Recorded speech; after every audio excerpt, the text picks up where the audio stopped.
Hello everyone, it's me again, Burntam, DIY TV. Panibagong araw at panibagong vlog na naman tayo mga ka-DIY. Sa araw na to, meron tayong kakabit dito sa Toyota Corolla Altis natin na 1.8G. Pero bago natin tuloy ang video, shoutout muna natin, Analos Vlog, paki-subscribe sa YouTube channel at paki-follow yung Facebook page niya. So ayan, di natin nahabaan. Baka natin makalimutan pala mga ka-DIY, shoutout din natin ang Facebook page natin, 9 and 9.5 generation Toyota Corolla Altis. Ayan. So, unbox muna natin to. Meron tayong kakabit yung cup holder or 2-din stereo pocket. Yan. Yun o. Pwede kang maglagay dito ng ito, bottle, cup holder. Yan. Dito, ganito pala yan, baliktad. Yan. Maglalagay mo yan. Tapos ito, kahit ano ilagay mo, mga coins, pera, o ano man yan. So, yan ang ilalagay natin dito. Actually, ito nakaabang naman yan para dyan mga ka-DIY. Pwedeng tanggalin to. Lalagay mo yan dyan. Okay? Kasi walang cup holder kasi ito mga ka-DIY. Oh. Walang cup holder. Sa likod. Oo, nasa likod yung cup holder niya. Ito, nandoon. Ito yung cup holder niya mga ka-DIY. Yan. Yan oh. Wow. Yun. So yan din ang gagawin natin dito sa harapan para meron din tayo dito. So kung para matanggal natin to, ito actually nakaabang na to para hindi na kayo mahirapan. Tanggalin na lang natin yun. Ganyan. Actually ka-DIY. Yan o. Tinanggal ko na rin siya. Yan, nakita ba? Yan, tanggalin nyo lang din yung tornilyo nyan dyan. Tapos meron din siyang tornilyo dito. Yan. Yan. Sa taas, dalawa din yan, tinanggal ko na rin para mas mabilisan tayo. Okay? Pero yan, angatin nyo lang natin to. Yan, ganyan. Pero mas maganda, tanggalin natin to mga ka-DIY. Tanggal natin na maayos to.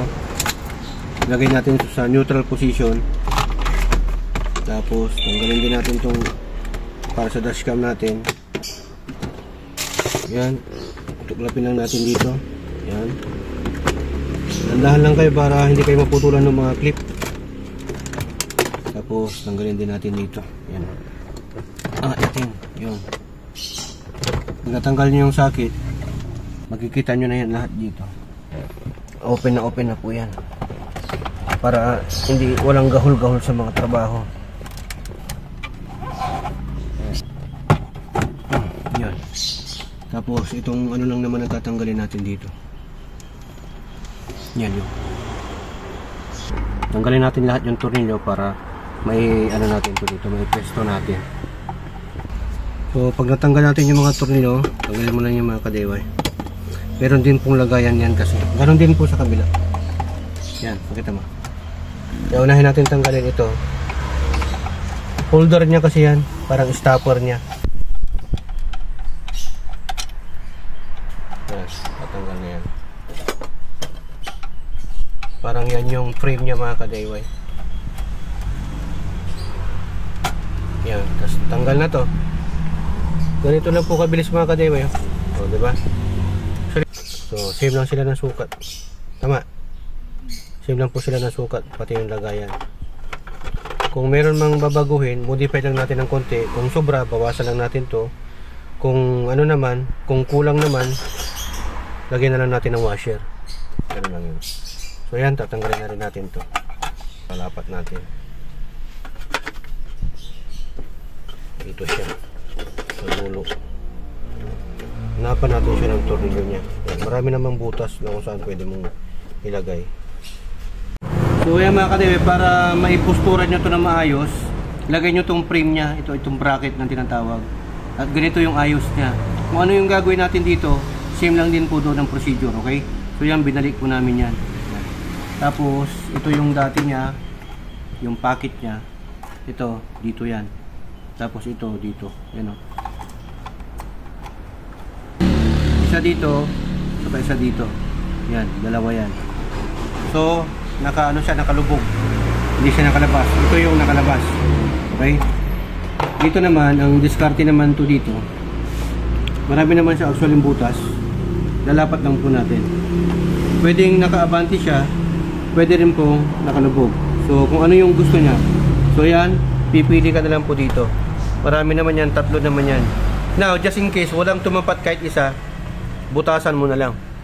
Kung may pang port ka o barina or pako, concrete nail, pakuha mo na lang to para bumutas siya. Pero ito, may saktuhan naman siya meron. So ito, 2. Isa dito at isa dito. So ganyan yan. Hindi siya lubog masyado. Pero okay na rin yan. Pwede rin basta kung ano yung tinapatan niya, kung palubog ng konti, okay lang naman po yan. Kasi lalabas naman po yan, mga ka-DIY. O, diba? So yan, ilalagay na ho natin. Lagay mo natin yung 2. So yan, ilagay na po natin yung 2 tornilyo. Pero mamaya na ho natin higpitan kasi ipoporma pa po natin. Pinupormahan pa po natin siya, mga ka-DIY. Naman tayo sa kabila. Yan. Natin. Ganyan yan. Meron naman tong left and right. Dito. Okay. So, ganyan yung sura niyan. Ilagay yung tornilyo dyan. Kailangan na mailagay nyo pa to. Merong left and right to. So, ito right. Yan. Diba, yung ito. Meron dito nilulubog po yan. Tapos itong bilog para dito po yan. Guide po niya yung mga yan. Shoot mo lang. Tapos pag na-shoot mo na, lalagay na natin yung tornilyo dito. Yan, itong mahaba. Dito yan. Okay? Kung ito, kailangan may katulungan ka talaga na mag-video para makita. Higpitan nyo na to. Tapos, dapat din natin to. Now, dito naman tayo magkakatalo ka-DIY.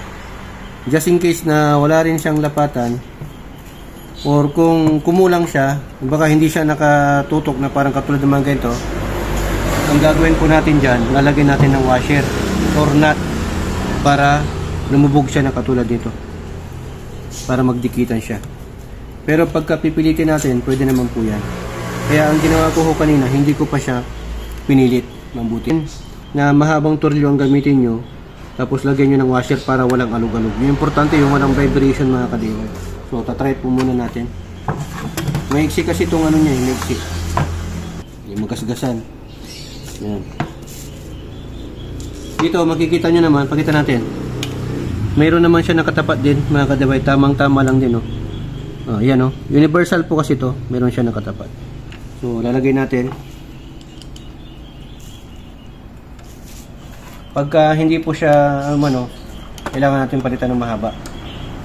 Okay naman. Dito. Yan. Higpitan natin kasi umihigpit naman yan pag ganun. Ka-DIY. Yan, ano lang namin sa inyo, pinapaliwanag namin, kung hindi po siya umabot, palitan nyo po ng tornilyo, yung mahaba. Yan, yan yung sinasabi ko. Para maiwasan natin yung vibration. So, okay naman po siya. Ihigpitan na po natin. Huwag masyado mahigpit para hindi mag-crack. Kasi malutong lang po ito. Yung tamang-tama lang. Tapos, doon din sa kabila uli. Yun. Saktuhan lang po pala ito, mga ka-DIY. Ang unang kinabit kasi namin dito, ang unang nagkabit kami ng ganito doon sa Honda Civic natin na ESI. Wala kasing din yun, cup holder, so nilagyan natin. So ganyan pong itsura niya pag nakakabit na po siya. Okay? Tapos, hugutin mo lang naman yan. So ayan po, mga ka-DIY, ang kinalabasan niya. Okay? Tapos yan, testing na po natin. So yung sa mga coins o kung anong lagay. Ito yung cup holder. Okay na okay. Hindi po siya matibay po yan. Diba? So yan, kabit na natin. Tara. Yung sa pagkakabit, kung ano yung mga tinanggal nyo, kabit nyo lang din. Ito yung para sa antena. At ito yung sasakit dito. Pagka hindi rin gumagana to, fuse lang po ito. Pumutok, palitan nyo lang po. So ayan, lagay na po natin. Yaman lang din na dito, punasan na lang din natin.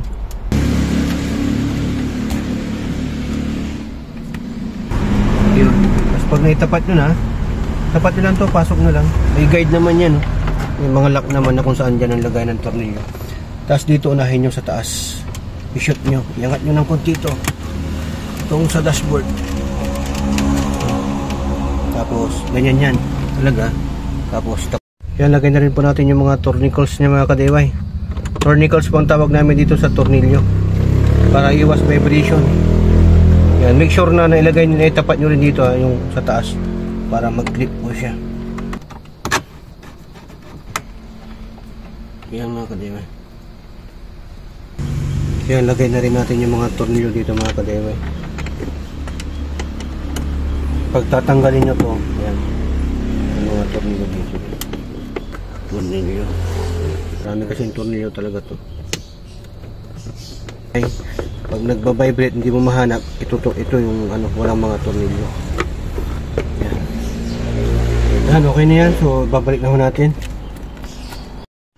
Ayan, kabit na ho natin mga kadeway. Ikabit na po natin yung mga tornilyo nya. Ito na lang. Sa may aircon vent nya. Yan, lagay mo ng ganyan yan. Tapos, sunod natin yung climate control. Pero lagay muna natin yung mga socket. Yan. Ilagay nyo mabuti yung socket para gumana ho yung climate control. Pagka madulas ho kasi, dito yung gagawin. Yan, okay na. Tapat mo lang din yan.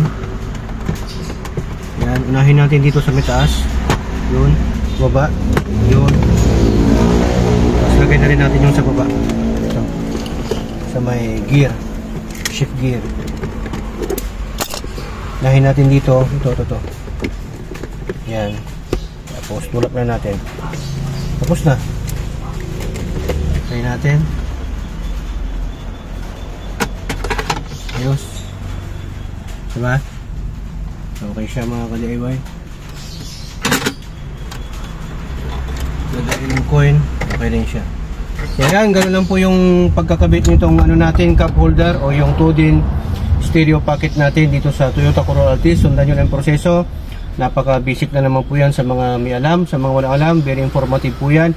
Ingat lang po kayo sa pag-DIY dito sa HPT. Dalawa lang po aminin ng DIY. Do it yourself at destroy it yourself. Dito sa HPT, natuto ka na, nakatipid ka pa dyan sa HPT. Sharing is Caring. caring. Ayan, maraming salamat. Tugad Glory and Burn Times. Signing off.